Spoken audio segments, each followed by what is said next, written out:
Okay, welcome. Happy Earth Day, everyone. Today for Earth Day, we are hosting a webinar called Possible Future Uses of New Lakefront at the Port of Milwaukee.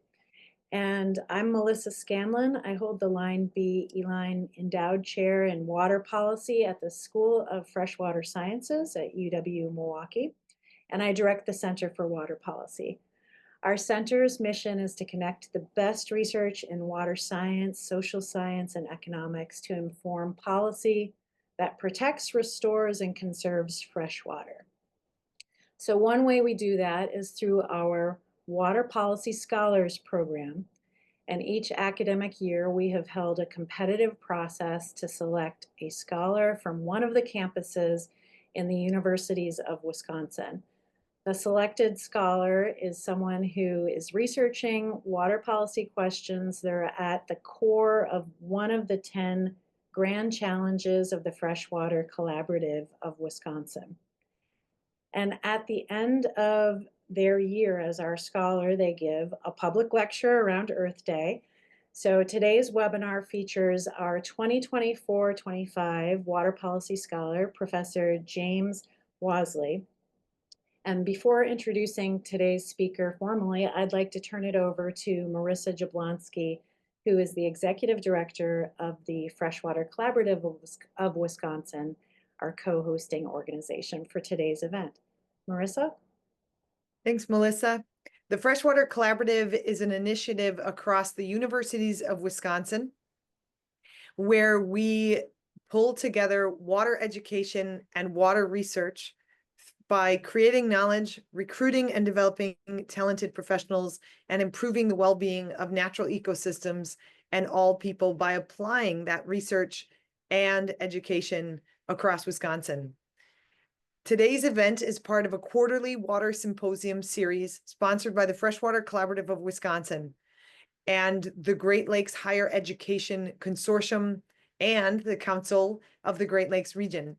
These events seek to encourage and advance collaborations, share science across borders, encourage students in research and career opportunities, and present research that is solving real-world problems. Thanks. Okay, so thanks, Marissa. Today's webinar, as I said, features our Center for Water Policy 2024-25 Water Policy Scholar, Professor James Wasley. He works at the University of Wisconsin-Milwaukee's Architecture Department and is a director of the Institute for Ecological Design. He is also an affiliate professor at our School of Freshwater Sciences. His research focuses on designing and implementing ecological urban waterscapes. And as our scholar, he researched and held a collaborative workshop on future uses of an urban water landscape in our Milwaukee lakefront. So with that, I'm happy to turn it over to our presenter to discuss the project. Thank you. Thank you, everyone. Good afternoon. Welcome. And thank you for joining this 55th Earth Day. May there be many more. Thank you, Melissa and the Center for Water Policy for honoring me with this fellowship. I hope that the work here contributes in its own way to your mission to provide world-class interdisciplinary solutions to address regional, national, and international freshwater challenges.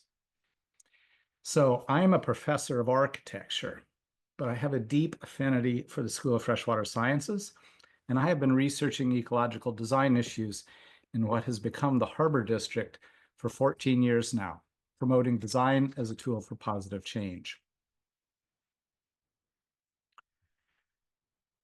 That work started with the Inner Harbor Project in 2011, a 3-year project of public activism in support of the School of Freshwater Sciences' presence on the harbor as an economically and ecologically transformative force. As I was the chair of our department at the time, this effort involved much of our entire program, as well as the faculty and students from UW-Madison and IIT in Chicago. Some of this work was done by giving students design problems to solve, dealing with the specific challenges of the harbor. Some of it has been my own design work. All of it has been deeply informed by the many professionals, experts, officials, and others that have shared their time and knowledge with us. When Melissa approached me about exploring the potentials of this, quote, new lakefront, I had two thoughts. My first thought, 14 years of working on the harbor, and here's a 43-acre plot of open land that we've never looked at. Another 42 acres that is just now starting to be constructed. And then I thought, I'm going to need a lot of help from those friends. This new lakefront is land created by dredging the Milwaukee ports and rivers.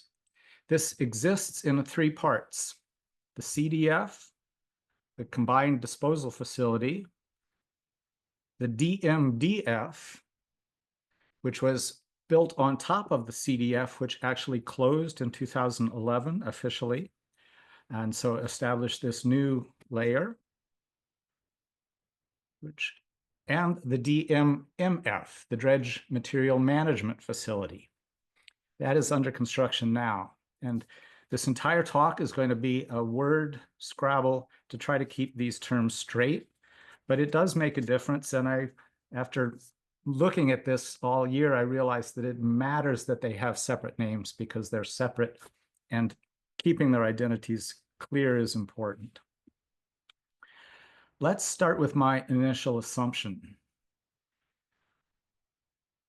that this conversion, this conversation concerns the DMDF. This is the active dredge material management facility that may soon reach capacity and be closed. When that happens, ownership will revert from the Army Corps of Engineers to the port, and the city will need to decide what to do with it. When this land reverts to the city, it is not without strings attached. These dredge spoils facilities are built on lake bed. They are land granted to the city by the state and governed by the public trust doctrine, which guarantees that they will always be managed for public benefit. They will never be developed commercially, which explains why we never looked closely at them in the Inner Harbor project. This is where I turn to my friends. Some background. Everything related to design of the built environment in this setting is complicated.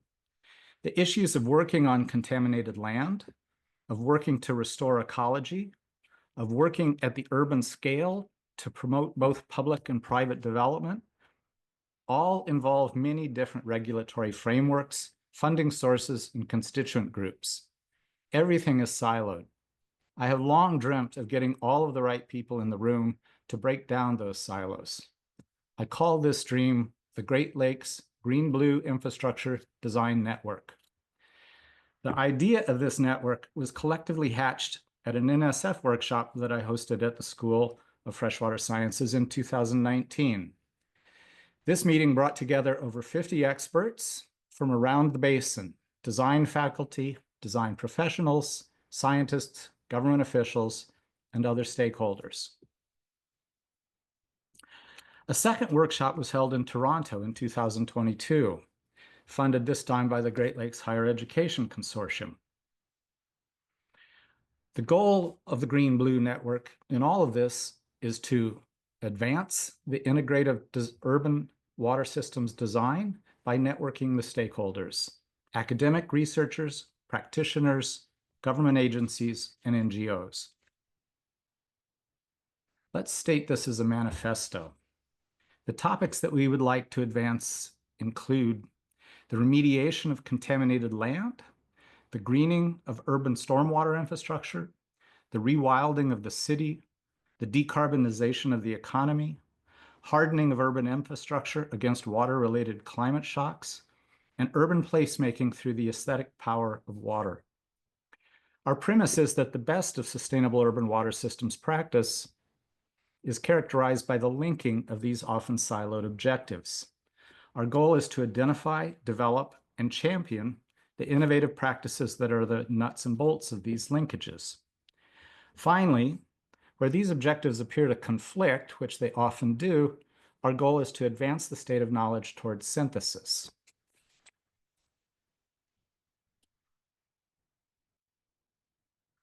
Let me explain what I mean by this term linkage through this example. This is the Lakeview Village and Jim Tovey Lakeview Conservation Area, a project that we toured in Toronto. This project consists of 3 very separate projects with very separate silos of responsibility. The Lakeview Village development in blue, the municipal wastewater treatment plant renovation in orange, and the Lakeview Conservation Area in green.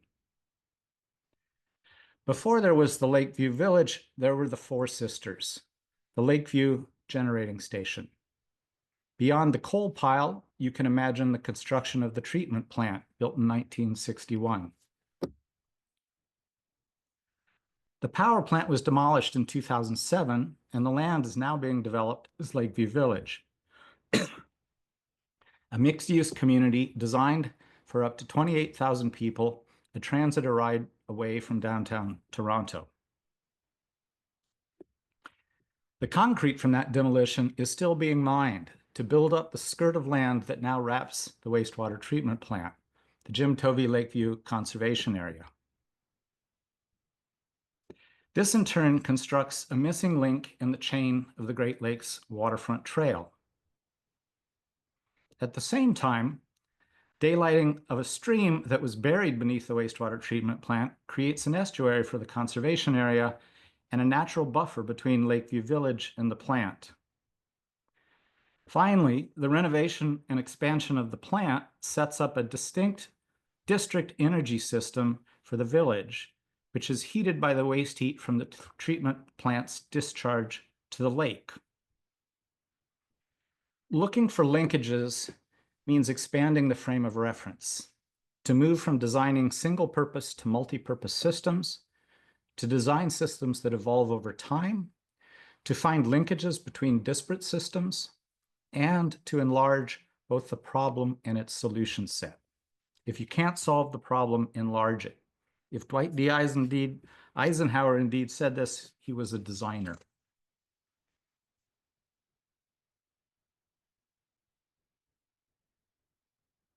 This brings me to the workshop that we held in August, CDF Futures, Maximizing Environmental and Social Benefits in the Near and Long Term. The framing assumptions, which we may find are all wrong, but this is where we started, that the DMDF is the representative object of focus, that these working landscapes are avian habitats by default, that there is a long period of dormancy between their end use and their availability for a new use, that the level of toxicity in these sites is in question, and that the ultimate land use is to be limited to being port, park, or nature preserve. Participants are shown here. Those in black participated in person. Those in red were kind enough to submit to Zoom interviews and phone calls and constant back and forth to find more information. Everybody here has been exceedingly helpful, and I wish I could thank them all personally. I'll just point out the structure of the group is professionals, designers, engineers, ecologists, educators, landscape architects, urban planners, architects, myself, government officials, people from the DNR, people from the city, and NGOs, who we'll talk about in a while. So some context. It's worth zooming out and remembering that these CDFs, I'm going to use the term CDF in general to describe confined disposal facilities, are a critical link in the river industry ecology nexus. Thanks to Doug Voigt here at SOM Chicago and his intern, William McLean. They produced a beautiful series of maps. I wish I could show them all to you, but I'll just give you some highlights. 100+ harbors and ports require dredging to remain operational around the Great Lakes Basin. Shipping remains a critical part of the region's economy. Areas of concern are linked to industries and harbors. And identifying new solutions for dredged material is at a critical threshold. The highlighted yellow is what's important here. Of these 45 CDFs constructed since 1970, only 20 are operational. and that system is currently 80% full. As Sean Burkholder, the group's real guru of dredge reuse, points out, the frame of reference has evolved dramatically over time. When these facilities were built, as a result of the Clean Water Act, they were assumed to have a limited life, as the dredge spoils would eventually be clean enough to dump into open water again. But our standards have evolved along with the science, and the end of the road is less clear. What has changed is the realization that all dredge is not the same, and that much can be beneficially reused rather than simply confined. Cat Island here is a strong example of a storm-damaged barrier island chain being rebuilt by using clean dredge spoils. In fact, the Army Corps is now required to beneficially reuse 70% of all navigation channel dredge by 2030. The end of service for facilities such as the DMDF is both closer and further away, as we shall see. If you take Sean's perspective of these facilities as relics of the past seriously, his analysis here of the acreage represented makes the stakes clear. CDFs around the basin represent nearly 3,600 acres of created waterfront land, primarily adjacent to the large population centers and rich estuary ecosystems.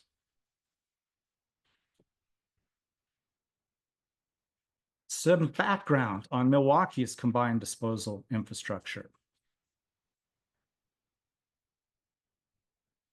Thanks to Tim Wagner here at Smith Group, who seems to have had a hand in just about every phase of this activity, we have a short history of our construction.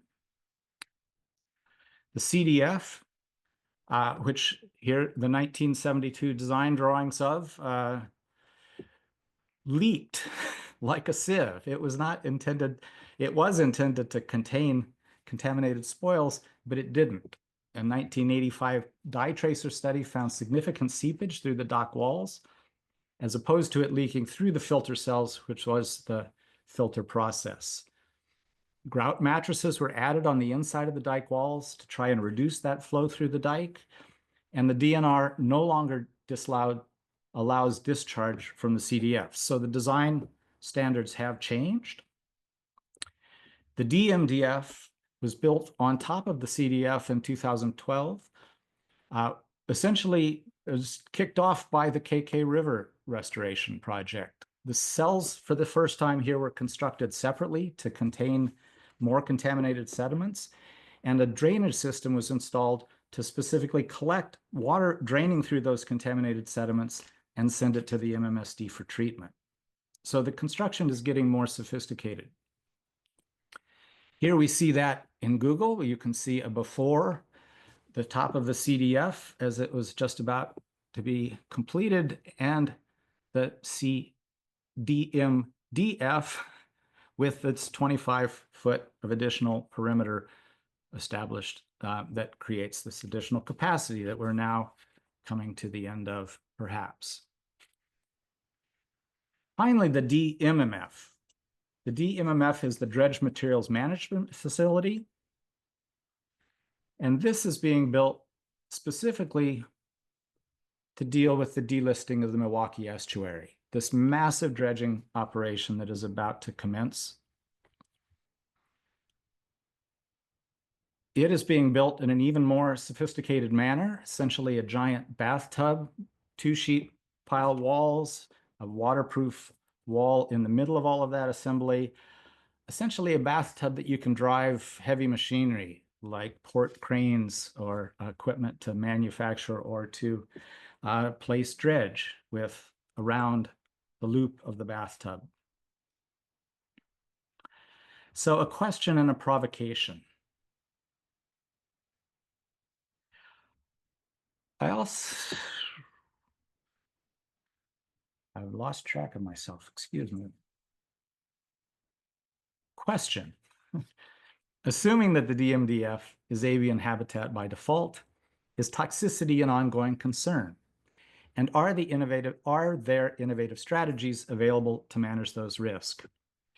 The answer to the workshop is this. The consensus of the room was that the toxins of concern are generally bound up in the sediment and present a minimal threat. A case study of avian botulism at ACDF was presented as a biological threat that can be managed. More recent interviews with the DNR elaborated on the active sequestering of contaminants by batch, as we started to see in the KK River Spoils project. These same interviews cited the Army Corps' management of the DMDF as actively discouraging habitat. Specific improvements that might be made to reduce the risk and improve the habitat were too detailed to be discussed. I also wanted to bring a specific idea to the table as my best shot at proposing something out of the box. My question: could prairie-friendly PV provide a dual use for the DMDF while in use that would both promote and fund the management of healthy habitat in both the short and the long term? Pollinator-friendly is booming trend in the Midwest. And for this, we brought in Brian Ross at Great Plains Institute and Sarah Glover at One Energy Renewables to speak about nature-based solutions for co-benefits. As I said, it's booming in the Midwest. Farmers lease their land for 20-year rotations and receive 4 times the normal rate of return. Prairie plants are planted between the rows, both providing pollinator habitat and long-term soil restoration. But if habitat is not desired, if toxicity were an issue, that also can be managed. Here is the city's solar landfill project, which is next to the airport, not a place that you want birds. And so it's actively managed to discourage birds by the types of plantings that are planted. But habitat, the real challenge is not the habitat, but the hydric soils. Here, Brian introduced me to Gerald Robinson, an energy technology research at Lawrence Berkeley National Lab. Gerald has a specific interest in solving the engineering challenges of building PV arrays on wet soils, as there are many such cases of difficult to use land that a solution might open up to development. At least back in August, Gerald and Brian together were suggesting the potential for a demonstration project funding. And if anchoring anything seems daunting, there's also the potential to use floating arrays, especially on the DMF, which, as I visualize it, will be covered in open waters for years after the AOC dredging. Again, I may be wrong. That's my understanding. If you're wondering about how such a system would overwinter, there are examples and solutions to that problem as well.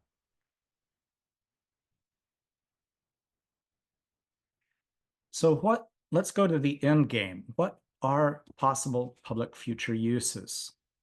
A port facility, as I said, a wildlife refuge, a public park, or a mix of the above. We come back to the public use doctrine. The future of the CDF has been publicly debated in the past, and there are only 3 options ever discussed.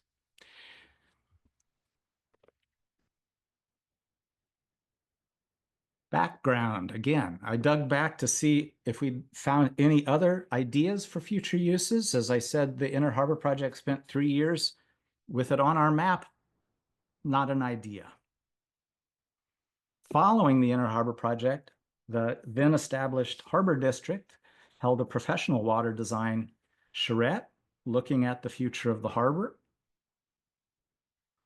The only idea to come out of that, the only clear design proposition concerning the CDF would be this conceptual diagram, which suggests that any effort to establish wildlife habitat might move out to the breakwater and inwards to the inner harbor, leaving the outer harbor and the CDFs to be a more compact and concentrated port facility.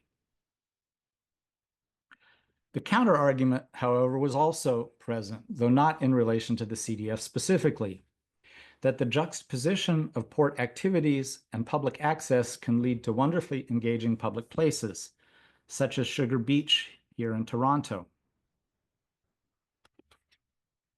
Water and land.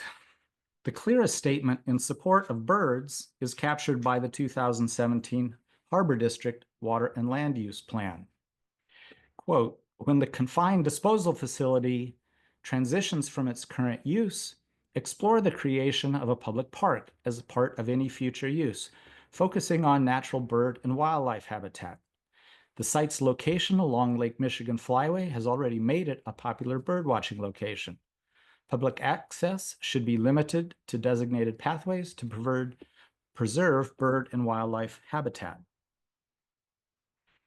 The CDF Futures Workshop offered two clear examples of urban CDFs that have been closed and transitioned to urban waterfront habitat. Times Beach in Buffalo, New York, and Dike 14 in Cleveland, Ohio. Times Beach is a beautiful nature preserve with an ambiguous past. I'll just quote the orange highlight there. Heavy contamination caused closing of the site to dredge and the abandonment of the site by the mid-1970s. Nature took over and soon the site was teeming with wildlife. And you wonder where I got this idea that these sites were potentially contaminated. Cleveland Lakefront Nature Preserves offers a similar history. After the CDF was no longer used, the area naturally revegetated, attracting diverse wildlife, particularly birds. Now, granted, both of these CDFs were converted to natural sanctuaries years ago. Things have changed. Looking at other examples, Steve Apfelbaum also presented a lifetimes of work on the reclamation and remediation of mines, landfills, CDFs, and brownfields, featuring engineered wetlands on contaminated capped sites, a favorite theme of mine as they harness the greatest possible ecological and aesthetic potential from challenging sites. Finally, Rob Henderson, a professor of landscape architecture at IIT, and his former student Amanda Soto presented a public engagement project on the Calumet Harbor CDF, a CDF whose story presented a cautionary tale for the workshop, as the question to whether to close the facility and create a public park or extend it vertically once again and continue its operation has become mired in conflict. To provide a framework for soliciting input, Amanda and another student, Daniel Garzek, produced 6 schemes. I'll focus on 2. Ecolab, the most minimal intervention, envisioned the landscape as a prairie built on a landscape sculpted to create a variety of growing conditions. This prompts comparison to Lakeshore State Park, which is also land built from the rock removed in the construction of the deep tunnel project. Excuse me. Should have had that on mute. So, the deep tunnel project, get back on track here. And the parallel I want to draw is that these two pieces of land are actually quite closely associated. They would be associated by the habitat, the birds, and the other things that would use them. And they would be associated aesthetically just in the nature of this is the simplest, cheapest way to create a natural cover on top of a capped site. Although the lakefront site is not capped as a contaminated site, it's just rock. The Iroquois Bog, the second project, is interesting to me for this reason. It is a proposal to create an ecologically rich bog environment, playing on the fact that the CDF will necessarily be capped, creating a landscape that does not infiltrate water, the defining condition of a bog.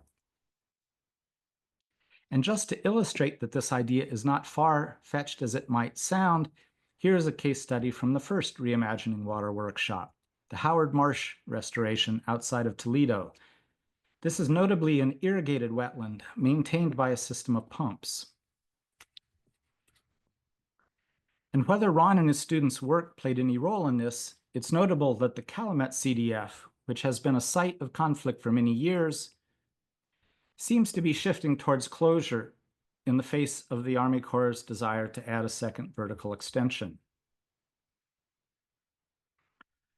So what is the timeline for closure? To understand this, we must first ask another question. Who has control? This fact is latent coming revelation to me. We've been talking about all of this land is managed for the same singular purpose, which is not the whole story. The DMDF, in fact, is operated by the Army Corps. It is meant to contain the dredge that they are obligated to produce to maintain our navigable waters. But it also serves to hold all of the other dredge spoils produced in the port, as well as we have seen to contain debris from the MMSD's river renaturalization work, etc. The DMMF, on the other hand, represents a partnership between the EPA, the MMSD, the DNR, the city, the county, and the port. Its primary purpose is to house the contaminated dredge spoils from the AOC cleanup. The Army Corps does not currently have space reserved in this facility. This AOC delisting project, to me, shows Milwaukee's unique strength in linking different concerns and agencies to solve a massive problem. As far as I am aware, it is unique. I think of it as somewhat akin to the Lakeview Village project, albeit on a much smaller scale. So the timeline. Here's the DMDF. Why I believe everyone at the city and the port, when they say that they can't say when the DMDF will close, but they all feel that it is a long way off. There are just so many variables at play. In the port literature, a 20-year capacity was established in 2021. In 2023, We Energies swapped future space in the DMMF for space in the DMDF so they could proceed with a Third Ward river cleanup. This reduced that 20-year time frame to an 8 to 10-year window currently. The low water datum, on the other hand, the update of the low water datum will exacerbate an existing backlog that the Army Corps has that is large enough to fill the facility tomorrow. But the Army Corps is now required to reuse 70% of the dredge materials by 2030. The only takeaway I think here that matters is that there will be a dredge material management plan process that I believe is in 2027. And that's something to pay attention to because that will be when the next official discussion of these questions takes place. How about the DMMF? Putting its timeline in perspective off of the MMSD's website, the AOC dredging will amazingly happen in 2 years. If you think about this, I just want to go back to Sean's beautiful graphics. This would say that Milwaukee generally dredges about 38,000 cubic yards a year on a 4-year cycle. The AOC dredging will dredge 1.1 to 1.4 million cubic yards over a 2-year period. That's approximately 29 times the yearly volume, or half the yearly volume of the entire basin, which we see over here. The port and that let me start over here. That dredging operation will only take 2 years, but it will require 10 or 15 years of settling. While that is settling, the port will still be using this for their own dredging. The MMSD will be using it for river renaturalization debris for up to 45 years, or 2070. And then finally, the implication here is that the closure process itself is a 5-year process. So the DMMF, it's not even built. It's got a long life ahead of it. Let's talk about the interim stewardship linking multiple uses. The context again. I'd like to step back a third time and provide some context for my proposal of a community scale solar as a possible dual use case for the working DMDF. The fact is that both the port and the city have sustainability plans. The city sets a goal of 40% of city operations being powered by renewable energy by 2030, and 100% by 2050. The port is a city facility. The port sustainability plan acknowledges these goals. The Port of Milwaukee does have a single 100-kilowatt turbine, very symbolic. This provides 100% of the port administration's building, they like to claim. Though left unsaid is that the building is still heated by natural gas. Surplus power is sold to We Energies and averages about $8,000 a year profit for the port. And the city is moving towards phase 2 of the closed landfill solar project. This will bring the total project up to 23 acres and 6.85 megawatt array. To double the landfill solar capacity, if we look at these two things together, to double landfill solar 1 and 2's capacity would require 26% of the coverage between the DF and the DMF. 23 out of 87 acres. This would also produce $23,000 a year in income at the $1,000 per acre lease that We Energies negotiated at landfill 2. So finally, 2 points of immediate and unexpected linkage. Finally, here are 2 unexpected points of potentially immediate linkage between these 2 systems. The goal, remember, is to expand the problem to the point where the solutions reinforce one another. The DMF water treatment plant. The DMF is more than just a container for contaminated dredge. That dredging will be done hydraulically, which means that a slurry of contaminated spoils and water will be pumped directly from where it's being dredged into the facility to settle. That water, in turn, needs to be removed, necessitating an on-site water treatment plant that is still being designed. From what I've heard, this may well end up being built on the DMDF by necessity. Suddenly, some architecture. And though it is an industrial facility, I think it is a mistake to think that it doesn't have significant architectural potential. As part of Milwaukee's Lakefront landmark collection, the Calatrava and Discovery World. Let me again suggest that this building, at a minimum, be a thoughtful work of industrial architecture, incorporating public education into its program, an interpretive center for the estuary, AOC, as we see here at the U.S. Coast Guard Water Treatment Facility and Training Center in Petaluma, California. Let me also suggest that industrial architecture does not need to be expensive to be provocative. Consider this simple structure, a sewage treatment plant in San Claudio, Spain. It is an industrial shed, but one that is a provocative work of architecture, nestling comfortably in its hillside context. Or finally, the project that most clearly represents the goals I am describing, the Willamette River Water Treatment Plant in Wilsonville, Oregon. This is a project I know well. I'm in fact heading to Portland in May to meet with Miller Hull, the architects of this project, to discuss another building that I'll show you in a minute. Conceptually, the facility is a long, elongated wall separating City Park from an existing gravel quarry, a new city park from an existing gravel quarry. It is a visually accessible facility, allowing the public to see, if not interact with the processes inside. More importantly, it amplifies the idea of the wall by redirecting non-potable water away from the energy-intensive final treatment stage and into a public fountain. This creates a wonderful acoustic buffer and an environment conducive to bringing a picnic, lunch, non-potable water, conductive environment, picnic lunch, or taking photos of your friends. So, linking the AOC cleanup, a renewable energy agenda, and the DMMF's water treatment plant. Here's a program statement to consider. This building should be a LEED Platinum net zero energy building, including a significant public education component, an environmental interpretation center for the AOC cleanup and for the harbor. This treated DMF water is to be,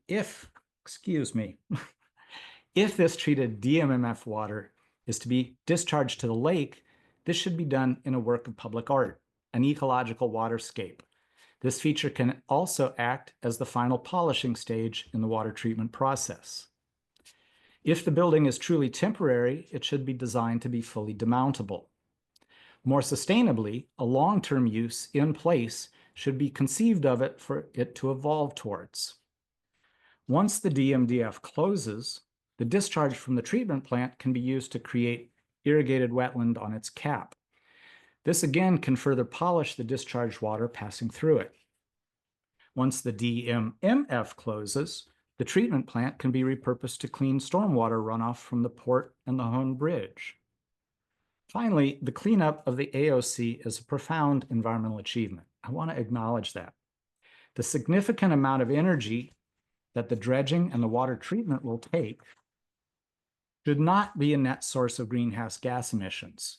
The solar array on site should be scaled to offset the carbon impacts of the AOC delisting long before the DMMF closes.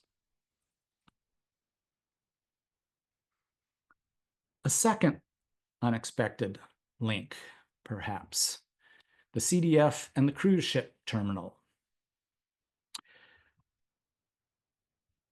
So we know that there is a CDF. We haven't been talking about the existing closed CDF at all, but it is about to receive a $17 million upgrade to be able to host cruise ships.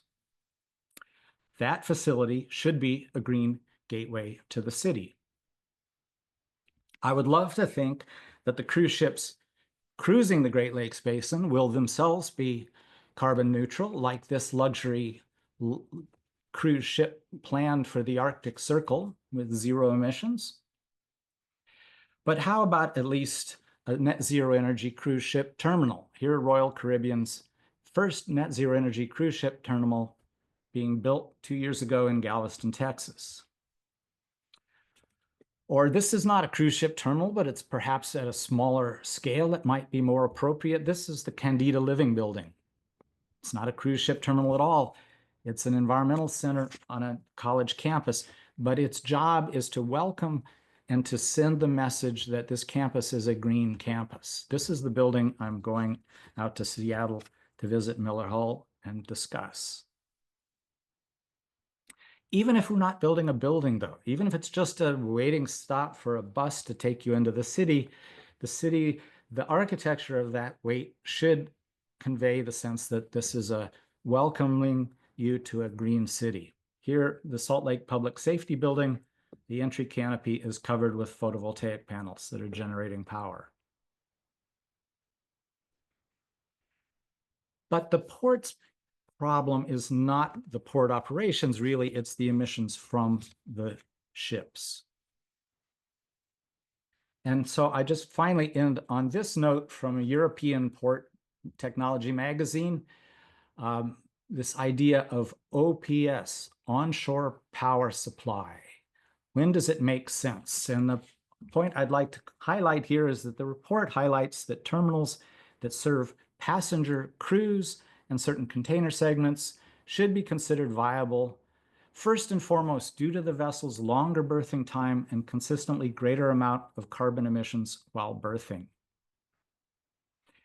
So my contention is that the port should electrify the cruise ship terminal berth.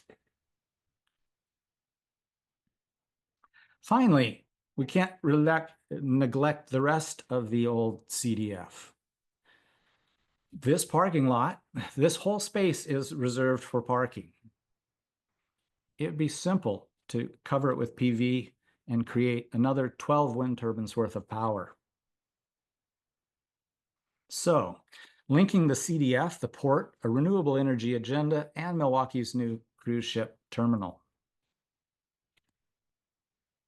Any new construction, and I'm going to just back up here, let you think in silence. Any new construction should be a LEED Platinum net zero energy structure that serves as a new green-blue door for the city of Milwaukee. The port should electrify the cruise ship terminal berth. The requirement The required electrical substation is perhaps prohibitively expensive. I've been told this. The question that I would want to be sure gets asked is whether that work could also be combined with the work necessary to build the water treatment plant. Perhaps that would make it more affordable by linking it. The CDF to the west of the ferry terminal currently exists as one large parking lot. The mowed lawn is leased as overflow parking. Perhaps with the cruise ship terminal that need for parking will grow. This entire area could be improved with the addition of a photovoltaic canopy. At a minimum, the port should renovate the ferry terminal and the port administration building to radically reduce the energy use. Both buildings could then eliminate natural gas, and the entire complex, including the wastewater treatment plant, could be heated and cooled with district-scale leak source heat pump, like Discovery World. This would add additional meaning to the claim that the port's wind turbines provide the power for the administration building. So, what does that look like? Perhaps looks like an interim plan in 5 years where the DMDF remains fully functional. The floating PV is on half of the DMMF, providing equal power to the airport site. The green-blue wastewater treatment plant discharging through the public plaza that gathers together the treatment plant, the cruise ship, and the ferry terminals as a green gateway for the city and the lake. And the PV electrifies the complex and dredge operation. A 25-year scenario where the DMDF is closed as a future bird sanctuary. The capped DMDF is now home to a wetland irrigated with discharge from the wastewater treatment plant. Floating PV in the wetlands adds to the capacity. And finally, a 50-year scenario. The DMMF port has expanded to become port facilities, but a sculptural dredge ziggurat is incorporated in that expansion, mirroring the salt piles and allowing for the indefinite contributions of non-reusable dredge. The wastewater treatment plant treats stormwater runoff from the home bridge and port once the DMMF is closed. So, some final thoughts. Everything comes down to perspective. I'm still not the expert on these issues on this site, but the more I learn, the more opportunities I see to enlarge the problem and link solutions together. Is the DMDF functioning as a de facto bird habitat? It depends on who you ask. Is it a toxicity a risk? If that's true, it doesn't appear to be so. Could we double the PV's city landfill, the city's landfill PV capacity in a novel but similarly compromised setting? Seems so. Should we be prepared for the DMDF to close? Again, unclear. Certainly there will be a public process to initiate the next management plan. This is worth watching. Finally, what I've tried to illustrate here, rather than setting up a fight over whether the DMDF should be closed, as is playing out in the Calumet CDF, I would advocate for asking a different question. How can these facilities continue to serve as a useful link in the construction of a more sustainable city? And how many more wonderful, beneficial things can they do at the same time? So, thank you.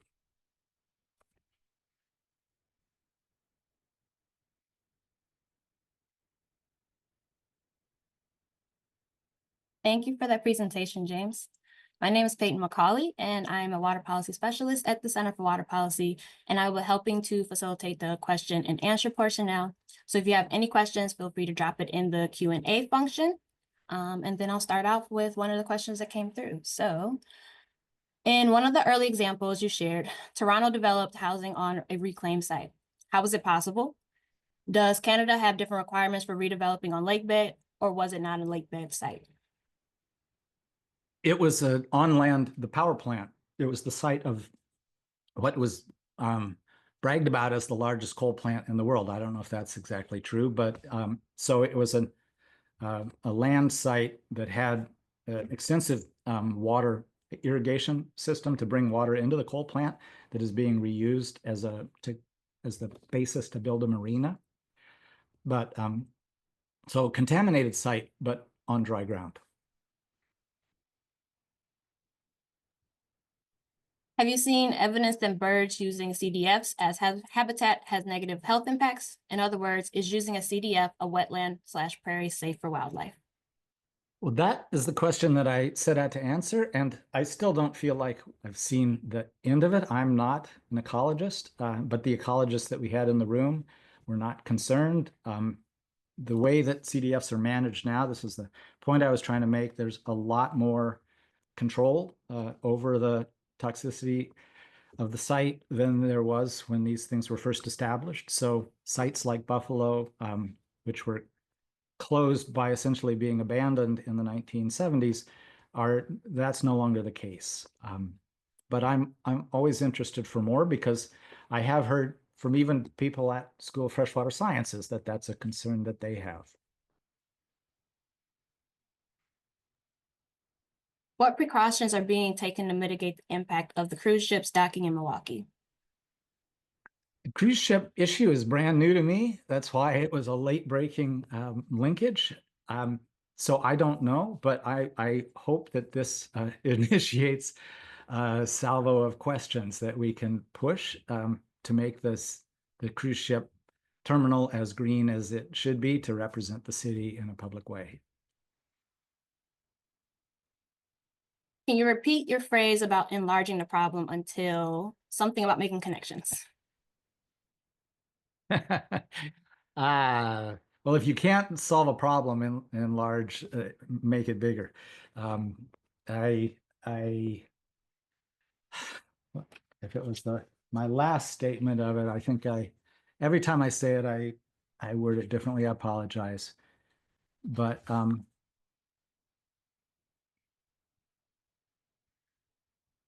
the goal, I mean, the point of the idea is that many problems we have because we look at them in a narrow way, and often just broadening your perspective allows you to see a bigger frame of reference, allows you to see either the problem's not what you thought it was, or there are solutions right available to you that you just need to bring together. I hope that. Sorry, I can't provide a quote.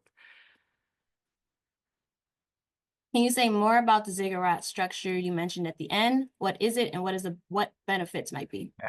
I made that up at 1 o'clock this morning as a way to think that, I mean, the point I'm trying to make is that the current discussion about these facilities is that they're either one thing or they're another. The Army Corps is very clear that the DMDF is managed as a construction site for fill. It is nothing else. I'm trying to propose that it could perhaps host a PV array. Whether we want it to host habitat or not, that's a separate question. It seems like it does host habitat. Can we make that as good as it can be without interfering with the way it operates? The same thing with the DMMF, which, you know, if you look at the way it's built, it's easy to imagine that the port would want that as future laydown yard. The port is growing just like the city is growing, and 50 years from now, when that's finally available, that might make sense.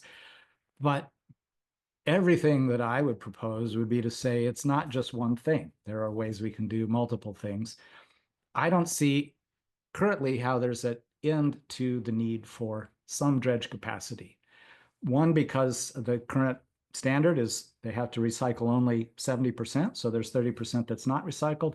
Two, because Milwaukee has this notoriously bad dredge for reclamation. We looked into, could we just reclaim it like it's being done elsewhere? Elsewhere, the dredge has got a lot of sand. Here, it's all silt. So somebody needs to come up with a good silt solution before the dredge can be completely reused. If it's always going to be a problem, if the port is always going to be dredged, there needs to be a solution. My goal with the ziggurat was to say we can do both. We could do it more compactly. Instead of worrying about how tall it gets, we might even celebrate that. The salt piles are certainly tall, and we think of them as a symbol of Milwaukee, for better or worse. Did you have to align the Milwaukee project with the comprehensive and hazard mitigation plans? I think it could be done. We haven't, I didn't think that through. I'm not exactly sure what those plans would, how they would impact. What I'm proposing is fairly conceptual, so I'm not worried about it. Is there any impact to coastlines north and south of the improvements? Decreased erosion, for example, improved aquatic life? Everything, interestingly, everything that we're proposing on the CDF, the thing that makes the CDF different than a lot of other urban landscapes is that it's a hill. It's not a valley. It's not where water naturally wants to collect because it's being built up. The fact that the cruise ship terminal is being built really amplifies this idea that the current proposal is to dredge to the east of the cruise ship terminal, to the east of the CDF, so that the boats would be sitting parallel with the coastline, not perpendicular the way the littler boats might sit. So there's a fair amount of dredging at the wall, and the wall is a wall.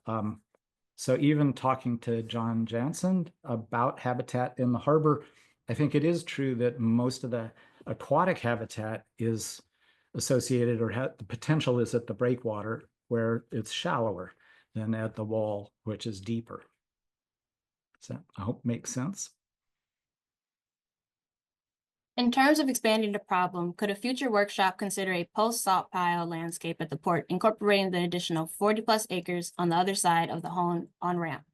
The salt leases come up in the 2030s and 2040s. Typically, these have been rubber stamped for 30 to 40 years, but one wonders about incorporating this kind of landscape, visioning to consider those tracts of land as linkages with the areas of focus today, and how that could spur public discussion when future land use decisions are debated and made.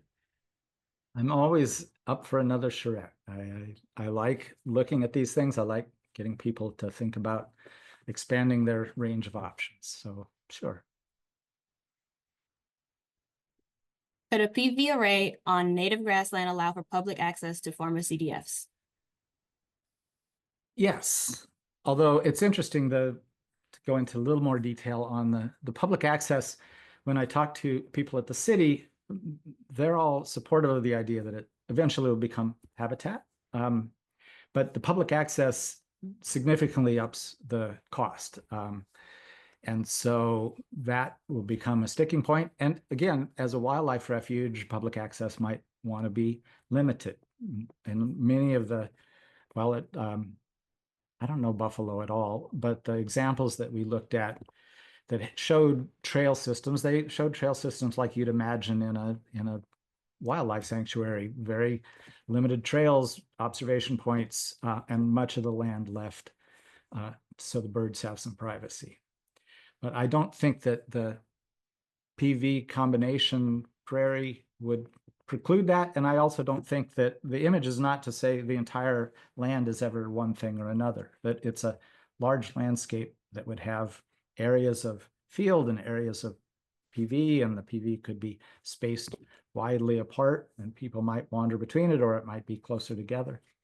So it's a design proposition. Okay, I think that is all the questions, and we are just about at time. So thank you everyone for giving out your questions. And James, thank you again for that presentation. And I'll hand it back over to Melissa to give out some final remarks. Well, thank you everyone for attending today's webinar, and thank you, James, for such an interesting vision for tearing us out into, multiple chunks into the future and thinking about the options. So many creative possibilities for reusing this brand new lakefront lands. Unfortunately, this is going to be the last scholar we'll be hosting because UWM no longer has the funds to support this. So we're going to be pausing this program of our water policy scholars in the next year until we locate some replacement funds. So we are especially thankful that this year we had such a great project and by Professor Wasley and great presentation today on Earth Day. If you'd like to learn more about the Center for Water Policy and the issues facing freshwater resources, please follow us on social media. You can find the Center for Water Policy on all the channels you use. and check out our website. There's also going to be a short survey at the conclusion of this webinar. Just take a minute to fill it out and let us know about the future issues you'd like to hear more about. So thank you, everyone, and go out and celebrate Earth Day. Thank you all. Thank you, Melissa.